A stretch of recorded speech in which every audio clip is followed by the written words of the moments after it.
morning, ladies and gentlemen. It's Tuesday. We're back for another episode of your favorite show, on Talk Loud. All right. Well, everyone, thank you so much for joining us here today, trying a few new things. I can see some, I can't see other things. That's all right. We're going to have a great time. Folks, welcome to today's episode of Cloud Talk Live. My name is Jeff DeVerter. I am the Chief Technology Evangelist here at Rackspace Technology and your host for our episode here today. Now, if you want to get a hold of us, the easy thing to do is, of course, send us an email at solve@rackspace.com. Now, folks, that's not going to a bunch of sales folks. That's just going to me. It's going to producer Megan. It's going to Daniel if he ever comes back from vacation. And we'll respond directly to you. So feel free to do that. Now, I would love for you to introduce yourselves in the comments, whatever platform you happen to be watching this on. So go ahead and tell us who you are. Tell us where you are. And we'll try to call you out. If you have any questions for my guest today, Keith, then I would love to be able to pass those along, which would be great. Indonesia is here. Todd Catlett is here. So happy to see everyone starting to pop in. Nice to see that my little fancy chat window is working as well, so I can see you guys. All right, well, let's update you on a few things before we get Keith up here. Now, to start, the podcasts are back in full swing, folks. So if you want to get not just the content from here, because we are taking the audio from these events and we're putting it down into the podcast stream, but every Thursday now is a brand new episode. And that, in fact, this week, what do we have this week? I think I'm running the audio from the Solve Summit if you haven't been here, but next week is going to be an amazing treat. Now that gives you a whole, what is that, 7, 8, 9, 9-ish days to get yourself subscribed if you're not already subscribed, wherever you find podcasts, to Cloud Talk. And I've got my episode with Brian Lilly. In fact, I just finished editing that yesterday afternoon. What a fun conversation. I think you will love it, but you're only going to love it if you subscribe to the podcast. So go ahead and do that.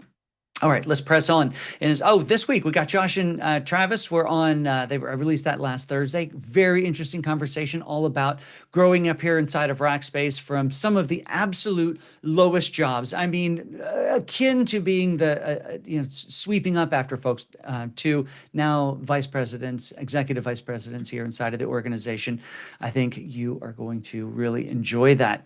Hey, let's pause for just a second and see who else is saying hi. We got Vishnu is here. Michael from Houston. Michael, I'd send you a Cloud Talk jacket if I had one, because you come to most all of these. I love that. Sunny, thank you for the kind words. And then rainy Manchester, UK is here. Richard, thank you for joining. I wish it was rainy here in Texas. We're having a miserable heat wave. I looked at the 10-day forecast yesterday. Every day over 100 degrees Fahrenheit. Not fun at all. All right, my guest today, a guy who's become a good friend. I got to know Keith Llorens about over a year ago as App Dynamics. Well, what's going on here? There we go. As App Dynamics became more of a sponsor here around Rackspace, the benefit, of course, the sponsorship was fantastic. Met some great people, Keith being one of them. Keith and I have traveled to many cities around the country talking to different customers. We were at the Rock and Roll Hall of Fame about this time last summer. Last time I saw him was in Vegas. We were at an event that was part of Dell Technologies World. But Keith has a super interesting background. We're going to talk about that today. We're going to talk about some of the latest announcements from the full stack observability suite known as App Dynamics, part of Cisco. They just had their big hoopla about a few weeks ago, and Keith's going to come up and share about that. So producer Megan, let's bring Keith up onto the stage and have a little chat. All right, Keith, welcome from sunny Atlanta today. Hey, good morning there, Jeff. How you doing, sir? That's good to see you, Keith. Thank you for changing your travel schedule so that you would be on the ground and ready to roll when we were ready to go live here today. I appreciate that. Absolutely. When you put this on my calendar way back when, I said, this is going to be interesting, right? Because I know it was coming right off the heels of our Cisco Live conference in Las Vegas. So figured we'd have all kinds of things to talk about, Jeff. So happy to be here. Thanks for inviting me. I never take this stuff for granted. So appreciate the opportunity to hang out and talk today. Well, it's great to get together with. It's my favorite thing about this show is generally we got some amazing technologists who show up. Sometimes we get non-technologists to have technology conversations, which is fun. But it's great to get toe to toe with folks who have been in this industry long or longer than I have. Now, your current title, I like to call you Mr. CTO that runs around the country telling the world about the glories of full stack observability, which we will define here in just a second. But you come from a long history of technology. I mean, you worked with this little insurance company, I think, there in the Midwest. Yeah, called Allstate Insurance, right? That's right. I always hate talking how long it's been, right? Because I want to believe I look younger than what I actually am. But once I tell them how long I've been doing this, they go, "Oh, yeah, he's old." Oh, So, that makes sense when I look at you. Yeah, I can see that. No, the response you is, "Hey, look, how could that be so? Did you start when you were 10?" well, I tell everybody if you go bald, they can't see gray, so it makes you look younger. See, So you you've should got try that that. going for you, You which is see, you nice. should try that, Jeff, right? So that you lose the salt pepper look, right? And Yeah, I've kinda got that going on here. A little gray helps mask it, I'm not gonna lie. no, but on a serious note, yeah, I was with the Allstate Insurance Company, like literally right out of college for 28 years at the end of the day, and it was just a Wow. great experience. I remember I came from the mainframe, right? So when the distributed environment was getting built, one of my first projects at Allstate Insurance was how do you even monitor a distributed environment, right? Yeah. And as it grew, I remember we started real cool. We have 9 servers, right? Ooh, look at you, almost double digits. And then we said, hey, then in 2000, how do you sell insurance on the internet? We called it our multi-access integration. And I was on a team that helped come up with those solutions, right? Of how do you monitor in a distributed environment with its complexity, right? And so as the environment has grown, right, I like telling people it's so much different, right? Because now when we started doing with firewalls, right, F5 appliances, right, that was considered complex, right? Yeah. And my team was responsible for that. So I used to high level. I got a chance to transform our knock at the Allstate Insurance Company of how do you monitor across all these stacks. People called it a GOC back then, a Global Operations Center. Yeah. And then how do you monitor the applications? Because at the end of the day, we provide services for the business, right? And then I Yeah. got an opportunity while being there, like we had all the monitoring tools. How do you decipher alert storms? How do you make sure you can get the root cause faster? What are the tools that you need? And so my team did all of that. And then when I met App Dynamics, needless to say, they had a solution that I thought was pretty unique, and Yeah. it fit right in my wheelhouse of what my background was.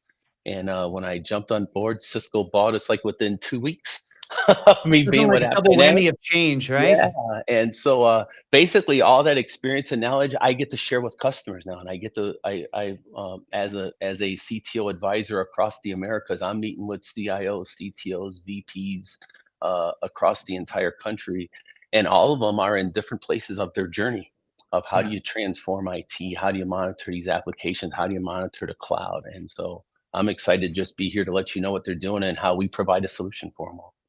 Well, when I used the phrase before, and it was totally foreign to me when I first met you, and as somebody who's been in IT for a while, but you guys kept bantering about this phrase of full stack observability. So you also talked about how do you get to resolution faster? Another phrase you just used, mean time to innocence, is one of my favorite phrases too that I hear from you guys. So let's understand that a little bit more. Obviously, App Dynamics, a company you just mentioned, was a standalone thing, got bought by Cisco, got bundled into some other really cool stuff, but really was left to exist as its own organization. One of these that didn't get pulled into the Borg and then disseminated about. But when you talk about full stack observability, first of all, what is it? And two, why is it important, especially in a cloud-based world? Yeah, well, full stack observability at the end of the day, it's right. I have many different stacks that I have to monitor, and all of them provide a service to, at the end of the day, host an application, right? Yeah. Or collect data from an application, or to withdraw data to make processing type decisions. How do I monitor all these different stacks? From a traditional IT perspective, I used to think of them all as I need a tool for this stack, a tool for this stack, a tool for this stack. Then comes this lovely end user. But at the end of the day, the end user is the person who accesses that application, so that this is how we could monitor customer satisfaction from a business perspective. Right. Which is very How do different than an IT perspective. Yeah, so IT, I like telling IT folks, right? Traditional IT, I believe, is changing, and they provide a service to host an application. Now, hosting the application, that's not even good enough anymore. It Yeah. is now, how do I ensure strong customer satisfaction that my customer, which could be an internal customer, an employee working from home, or it could be an external customer who's generating revenue, or something that I like to say, customer satisfaction has many different forms to our customer base. Yeah. And they all want an answer of, how do I monitor for that end user who at the Mm. end of the day is a customer that we need to support to make sure they keep coming back to want to do business with us because we're the best. Yeah. So think about it for a second, folks. In the old world, in the old world, kind of go back to where Keith was talking about when they had 9 servers at Allstate. I mean, that was pretty awesome. But when you have these 9 servers, all of a sudden you have the IT folks who look at this box of goods and now says, all right, so we know that the green light should blink, and that's a good thing. And when the green light blinks, generally speaking, that means the application that we're serving to the business is doing its thing. But as time goes on, you realize maybe there's some more stuff we should pay attention to. We should pay attention to the web servers capabilities. We pay attention to disk processing. We should pay attention to network throughput. We should pay attention to database reads and writes. And slowly over time, we came up with these 5, 10, 15 different metrics that if we watched them and we knew what ranges they should be in, we architected for those ranges, that the application should behave correctly. That's the old days. Because then when something would go bump in the night, as Keith will attest to, anybody who's run an organization like this will say, okay, everybody is responsible for the database, the hardware, the network, and a few other things. Everybody get in a room and let's just try to figure this thing out. Well, over time, as these applications get more and more complex and more distributed, one, you can't get everybody in the room. It's a physical impossibility. Two, you end up in a scenario where you maybe can't monitor every single point along the way. And then lastly, is that those metrics change over time as the topology changes. In a cloud-first world, you kind of, by design, shouldn't necessarily know everything in between. You should know what the cloud pieces look like, but the individual elements absolutely going to change. And Keith, I'm stealing maybe a little bit of your definition and your thunder here, but it's my translation of what this stuff actually means and why it's important, because you've made me a true believer in the fact that this is a technology that has to exist in every organization if they're going to operate in a 21st century, in a 2023 and beyond world. Oh, absolutely, right.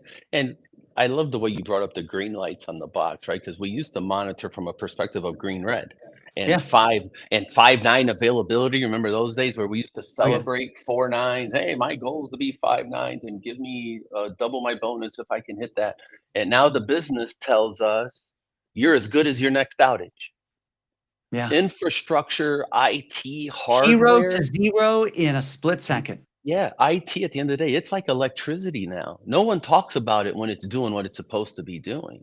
Yeah. Now it's a matter of, how do I monitor slow, Mm. right? Because our That's right. our We're our not talking about cus on off right whoa, now. We're talking whoa, about that, it's not quite that right. it's yellow, right? Our customers are telling us 5-second response time is too long. I will go to the next application. I will Yeah. go to the competitor. My Mm. my my kids, our kids, right? At the end of the day, right? If a pizza order takes too long, they go to the next pizza app. Yep. That's just one example.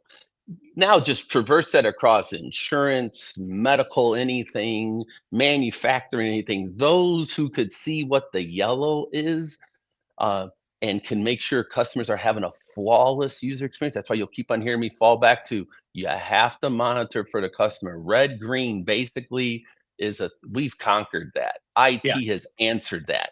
Yeah. It The is only the yellow acceptable now. response is green. Now, Yeah. what color Yes. green is it? Yes. Yes. Yes. Yes. And Yeah. so when we So say full stack observability, the key is, how do I now baseline behavior of a customer that I Yeah. start getting into this term called anomaly monitoring, and we could discuss that later. But high Yeah. end, that is where I like to say the people providing solutions that can get to that faster are winning. Yeah. Sean Gardner, good friend Sean, calls out the fact that speed is not, we're not measuring things in seconds now, but milliseconds of Yeah. expectations of behavior. Thanks for calling Yep. that out, Sean.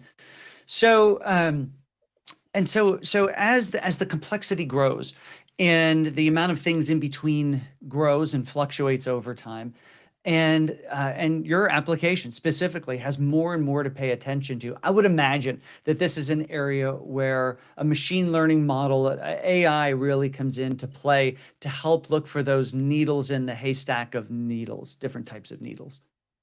Oh, man, you're hitting on. Hey, we could have another conversation here, right? When you start talking AI, ML type solutions. Here's one thing I always like to make sure customers always understand, right? ML is a subset of AI, Yeah. right? They are not the same. And machine learning is something that I think the industry has more of a firm hold on, that I can baseline behaviors of customers. And Mm, I like to say, and then you got to put it within context. Why do I do these things, right? Every CTO I meet with, Jeff, loves to tell me they want to be proactive in their monitoring yeah. strategy, right? But then how do you do that, right? So if you think about the old days of AI ops, that's what they used to call it. Everybody Sure. would say, great, love the term, love the concept. Show me how you do it. How do I execute? What is the answer? And I like to say you have to have a strategy that includes the application with your infrastructure model, if Yeah. that makes sense, right? Yeah. And you have to be able to look at both with what that looks like. And so I like saying within App Dynamics, when we talk full stack observability, APM now is not the end all answer. It is a critical, I call it its table stakes to Yeah. the monitoring strategy, because now APM has to include the internet, right? Yeah. There was Yeah. a day The where, internet, which hey, is, folks, do you realize what he's saying? He's saying that you have to now monitor and manage something you can't control. yes. And now how do you keep your eyes on that? So when you were saying Cisco bought AppDynamics and left us alone, let's be clear. Cisco was going down a software transformation thing. We are one of their major acquisitions to continue to transform into a software company. Yeah. Everybody knows what they do in the hardware space. That we have a brand that's second to none, in my opinion, right? The So key is, true. where are we going with our software strategy? And App Dynamics was one of those acquisitions to go down that path. Mm. You think about that, when they acquired us, APM was, I'd say, 80 to 90% of our focus, and now it's probably 60 to 70. Some would argue 50 to 60% of what we do, Yeah. because what our customers told us was, thanks for showing us what response time is to and from my data center to where the end user's at. And when we told them it was 37 seconds in between, their next logical question was, can you tell me what's causing it and why? Mm. Well, now you have an acquisition of Thousand Eyes that we did. And it does a lot more than that. But it's nice to look at it as, hey, we can now monitor the internet as well. And then our customer base quickly told us, and you better integrate the two of them. Don't keep them separate. And Yep. so one of our announcements out at Cisco Live was, hey, we can now integrate Thousand Eyes and App Dynamics into a common GUI, so that Nice. now customers can see internet and application on behalf of the end user on one screen. And if my Thousand Eyes compadres here, they say, Keith, we do so much more. I get that they do a lot more than that, Jeff. So it's a total separate conversation. But monitoring the internet cannot be left out of full stack observability. Right. And the Right. cloud is where, right? Data centers, clouds live outside the data center. Great, cloud's doing great. What if things are making calls from the data center to the cloud? Oh, I have a hybrid cloud. It's not connected by an internet, is it? Mm, Right? let me and check on that. and so without full stack, I say you can't solve for it. It's almost, you're going back to traditional IT, is where I'm only trying to monitor the cloud. Well, the cloud's making a call to someone's household. Well, what it is it's back to the old days of a world where each individual discipline did this. They put their, think about horses with blinders on. I mean, horses with blinders meant that the horse could only look straight ahead and the thing that was supposed to pay attention to, and that was their little patch of road ahead. And Right. in a modern application world, none of us can do that. We all have to be able to look in all directions to be able to provide that solution. So we can't just say, "Hey, the internet's the internet. I have my piece over here." That's all well Right. and good, but it impacts the application. The application was for your company, and you work for your company. Yes, absolutely. And that's what your CIOs are asking IT to give them is can you give me business views to what's going on? Because up, down, and response time, they're almost saying that's not good enough, Yeah, right? that's right. And then that leads us into KPI conversations and stuff like that. Well, and I think really we could even sum this piece of it up by saying that anything that's good enough today won't be tomorrow for any number of reasons, other than the fact that it's going to be more challenging. Customers' expectations are not going down, they're only going up. Response time, accessibility, all of those things going up. Security, you guys play all into that space, which we don't have time to get into today. But Keith, I do want to poke around a little bit outside of App Dynamics. Hmm. You are a technologist at heart. I mean, it's what you've done your entire career from college on. And what gets you excited about technology these days, and the things that you're reading, the things that you're seeing, whether it applies directly into what you're doing at Cisco App Dynamics or not? Whew. Yeah. Yeah, I didn't tell you I was going to ask you this Yeah. question on But purpose. it's a great question. What excites me um, are I'm watching the industry answer for the customer, right? And I'm Mm, excited. Cisco's been talking about full stack observability literally for 2 years, and the industry's addressing it with us finally now. We've been talking about this for a while. Um, yeah. the thing that excites me is okay, I talked about that application monitoring thing, right? And integrating it with internet monitoring. And then you kind of said, hey, Log4j in the industry opened us up to how do I see vulnerabilities in real time with my monitoring strategy? And for the first time, what I'm seeing is not only are we monitoring for the end user, but can we use that monitoring strategy to handle business decisions? Tell me more about that. So back in my days at Allstate, my CTO would always call me up and want to be able to say, hey, whenever there was an impact with the agents, that's the bread and butter of That's right. It's insurance, where it right? all, that's the Uh, interface to the customer. how many agents are being impacted? I had no freaking idea. I had an idea. I could go by possible region, but I could never really, really answer the question. Imagine now the monitoring strategy giving you business context with the alert simultaneously, Mm. saying, hey, this is down. And now think about those mobile apps that are out there because mobile apps is the biggest thing we're Mobile first monitoring these days. strategy, most Yeah, companies. full Yeah. stack observability. That is its bread and butter. How many folks were on the mobile app at the time of the outage so you could assess impact of what it did to the organization from a revenue perspective and a customer satisfaction perspective? First two questions always being asked. That's what excites me is that you can get an alert with both, Hmm. right? Something Yeah. that you could never before it used to be, yep, we'll let you know on Thursday what Yeah. the actual We'll get back to you impact with was. that. Yeah, and that wasn't good enough. How do I quickly, if you're manufacturing, how do I quickly make a decision that I'm going to send a shift home? We have customers facing real big issues of Yeah.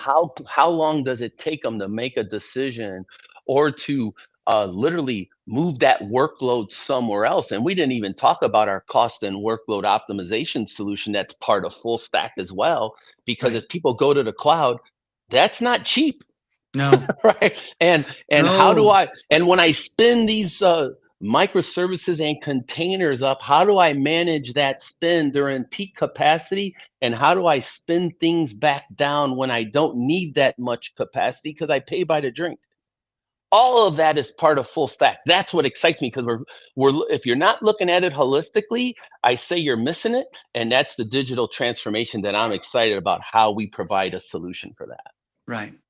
Exciting stuff, Keith. I mean, the amount of, um, I think that it becomes so important for IT leaders to find ways to look around the corners, to know what's coming, and then also to be able to provide not just a technical status of up, down, green, red, yellow, shades of green, whatever it might be. But what you just talked about is really the important part, because it is what we were trying to do back 10 and 20 years ago with IT. And that was to ultimately provide information that would be of business value, even if we were alerting on an outage. But now that you guys can connect in and provide an impact analysis at the same time of the alert, just so that the business understands what the impact of this issue might be. We haven't even had a chance to talk about, the consistency of the way your machine learning models are paying attention to behavior of applications. So when the behavior changes, there's alerts. Doesn't necessarily mean it's bad, but if it changes, there are alerts. That's important. Here at Rackspace, we've got a new offering where we're helping companies. Really, it's the same, in a sense, the same thing, and that's how do we help them unpack their data in a way with AI and ML that allows them to create new business value or real business value through it. It's this whole FAIR offering. We can talk more about that another time.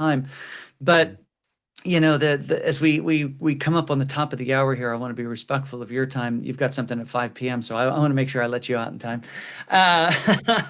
Is the fact that we really need to be able to get back to that business value aspect and helping the business move forward. All of this technology, as exciting as it is, and as technologists, we get up in the morning to see what's changed and what we get to play with from a technology point of view. At the end of the day, it has to provide business value. And the one technology that is permeating everything is AI and ML. And it's exciting to see where those models are finding their way into y'all's technology. Oh yeah, and one of the things that, and I'd be remiss not to bring up, our largest announcement at Cisco Live was what we're terming our FSO platform, right? The Ooh, Cisco FSO platform, which is a tool agnostic solution that could ingest any data stream, right? Think about that, right? The industry is telling us they're going down this OTel path. Where does open telemetry fit in? yeah, So how do I leverage open telemetry? How do I, then there's Melt, right? The whole thing around metrics, events, logs, and traces. How do I ingest all these data streams and be vendor agnostic, that I could ingest data to give a solution to our customer around how they make a real-time business decision with that business impact. And I yeah, think it changes the game. It's probably, I would say on behalf of Cisco, probably one of the biggest things we've done and delivered. yeah, Um, I've been in a few demos now, so we're just embarking upon this. We have our vendors and engage, our partners engage with us who are providing solutions on the platform, and it is super cool stuff. That's a conversation for a different day, but I'd be remiss not to bring that up, yeah. because I think people are really going to freak out with what that brings to the industry. Yeah, definitely have to have you come back and talk more about that once it's more out there. So, Keith, people want to find you. I assume LinkedIn is a great place to go. Yeah, LinkedIn always works. And I would, however you want to contact folks, I don't mind if they shoot me emails and that stuff like that, because at the end of the day, we're in it together, Jeff. That's a fact. And of course, they want to learn more about AppDynamics. AppDynamics.com is a great place to go as well. Yes, they'll And see just all tell them kinds of Jeff stuff. sent you. That way I get credit. I get a pat on the back every time that Yeah, happens, and I we'll have, need that every day. yeah, we got to do dinner again, right? I mean, We dinner's do. always. We got to find out where the next intersection point. There's a bunch of conferences in October. Hopefully, we're going to overlap Yes, with some of them. yes, I would, our Are you buddy Google? Are you Mark going to Google Porter, right? next? Our buddy Mark Porter, no, our buddy Mark Porter is with Master us of dinners, also. master of Yes, yes, ceremonies. he is. Yes, he is. That's right. All right, everybody. I'm really grateful for you spending a little bit of time here. There was a couple questions. I did want to touch just briefly on Sonny's question about, with all the things happening in AI, what the impact of jobs are going to be. I'll tell you, the impact will be big. I think that what I've seen is you can put it into three classifications. One, Jobs will be impacted and go away. 2, AI will make what you do more effective. So you'll use AI tools to do what you do better. And then 3, I do firmly believe that new jobs will come about because of the fact that AI is here and things are changing. Not things are going to change. Things are already shifting. So folks, if you're not already figuring out how to be a prompt engineer, well, that's just a YouTube search away. I would encourage you to spend a little time there and see what cool things you can learn from the chat GPTs. All right, Keith, I hope you have a great day right there next to Georgia Tech. Maybe you can go onto the class and learn something else. They say you're never too old to learn, right? So that's right. You stop learning, you stop living. All right, folks, we are back here. Are we back next week? Yes, we are back next week. Megan, I have to ask you a question. Send it in the chat. Send me a note. Is next week Robert? Do we have? I think Robert's next week, isn't it? I'm really excited.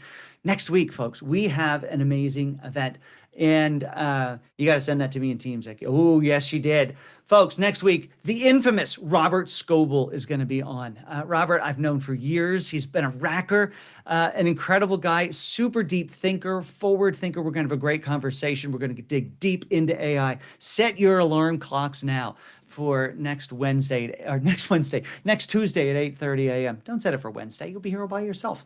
Maybe you could watch the replay. That'd be fun too. All right, everybody. I had a great time with you today. I want to remind you, let's bring this back up. Hang on one quick second. I lost focus on the screen. There it is.